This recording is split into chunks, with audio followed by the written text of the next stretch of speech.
ايه يا جماعه عاملين ايه؟ نبتدي بقى ايه في موضوع النهارده على طول. بصي، في الرجاله نوعين.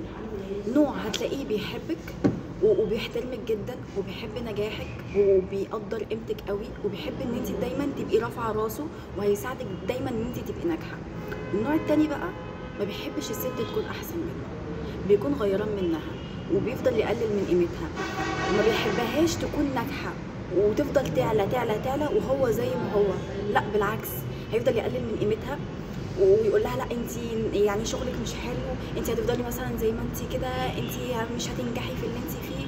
بالعكس مش هيفضل يساعدها.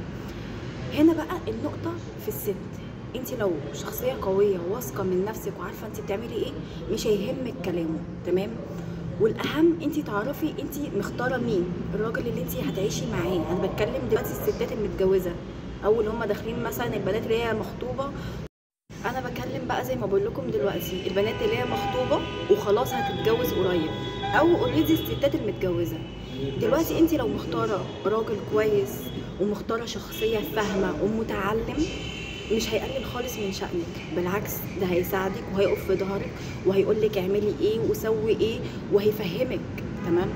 لكن انت بقى لو مختاره واحد اصلا، يعني هو انا مش بقلل من حد، لو مش مكمل تعليمه وانت اصلا مكمله، انت معاكي شهاده وهو مش معاه شهاده، دوت هيغير منك. مفيش راجل بيحب الست تكون احسن منه، يا اما انت وهو تكونوا في نفس المستوى يا اما هو اعلى منك، غير كده لا.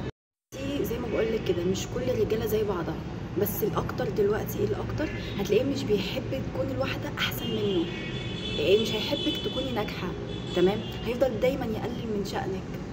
فعشان كده بقول لك اختاري صح، اختاري كويس، الراجل الفاهم العاقل الرزين اللي يفضل واقف دايما في ظهرك ويساعدك على نجاحك، مش يقولك اقعدي في البيت جنبي، تمام؟